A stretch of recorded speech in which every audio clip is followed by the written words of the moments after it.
মাননীয় প্রধানমন্ত্রীকে বলবো, আপনি কিন্তু খুব ভালো অবস্থায় নাই। আপনাকে আমি এটাও পরামর্শ দিয়েছি, ঢাকার বাইরে আপনি রাত্রি যাপন করবেন না, কারণ চারিদিকে আপনি শত্রু দ্বারা পরিবেষ্টিত। আপনি এই যাবৎ অনেকগুলি পদক্ষেপ নিয়েছেন যেগুলি আমরা সমর্থন দিয়েছি। বিশেষ করে আপনার ভিজিট চায়না বা মালয়েশিয়া, এগুলি নিয়ে সংসদে আলোচনা হয়েছে, সর্বসম্মতিক্রমে আপনাকে সমর্থন দিয়েছে। কিন্তু ভারতীয় মিডিয়া কি বলছে যে ভারত আসে নাই। ভারত এটা হাসিনার তীর্থস্থান ছিল, আমাদের তীর্থস্থান না। আমাদের যেখানে প্রয়োজন হবে সেখানে আমরা যাব। দেশের প্রয়োজনে যেখানে যেতে হয় সরকার সেখানেই যাবে। মাননীয় প্রধানমন্ত্রীকে আমি অনেকগুলি কথা বলেছি, আগেও বলেছি, আজকেও বলে যেতে চাই, আপনি চতুর্দিকে শত্রু রেখে দেশ পরিচালনা করতে পারবেন না। আমরা হলাম আপনার প্রকাশ্য শত্রু, যা বলছি মাইকে বলছি, কিন্তু আপনার আশেপাশে যারা আছে তারা হলো অপ্রকাশ্য শত্রু। অনেকে আছে যারা বিদেশ থেকে টাকা পায়, বিদেশ থেকে তাদেরকে পরামর্শ দেওয়া হয় এবং আপনাকে বিপদগামী করে। আপনার প্রথম এবং প্রধান কাজ হচ্ছে বাংলাদেশে যারা বিদেশি গুপ্তচর আছে তাদেরকে বের করা। তাদের দ্বারা আপনি ক্ষতিগ্রস্ত হচ্ছেন, দেশ ক্ষতিগ্রস্ত হচ্ছে। এখানে যে সংস্কারের কথাগুলি হচ্ছে,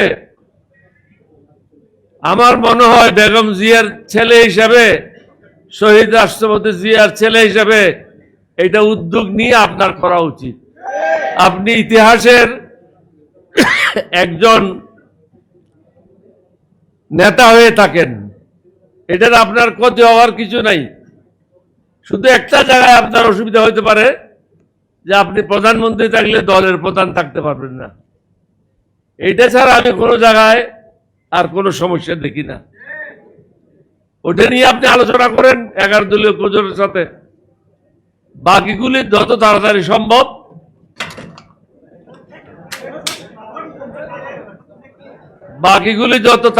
সম্ভব সংসদে আপনি এগুলি পাশ করে দেন, কারণ এগুলি যদি পাশ না করেন আপনি ক্ষতিগ্রস্ত হবেন। এখানে পরিষ্কার ভাষায় প্রত্যেক বক্তা একটা কথা বলে গেছেন যে আমরা ক্ষান্ত হওয়ার পাত্র নই। হয়তো আলাপ আলোচনার মাধ্যমে হবে, না হলে বল প্রয়োগের মাধ্যমে হবে। আলাপ আলোচনার মাধ্যমে শেষ করাটা বাঞ্ছনীয়, কারণ আপনার অনেকগুলি সমস্যা আছে। যেমন আপনার দেশের আইন শৃঙ্খলা ভালো না,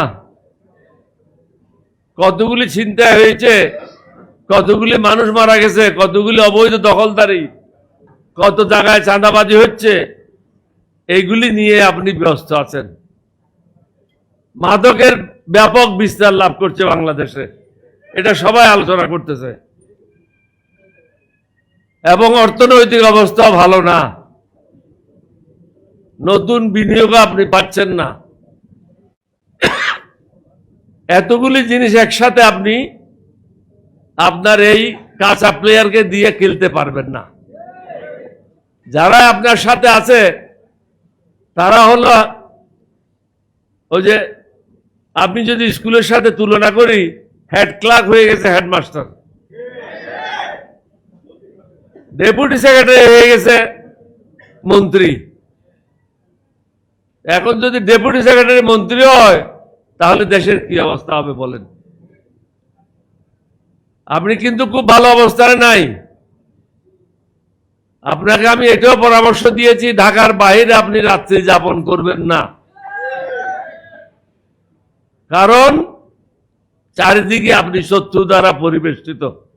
11 দল আপনার শত্রু না, 11 দল আপনার বন্ধু, যার কারণে প্রকাশ্যে আপনাকে পরামর্শ দিচ্ছে।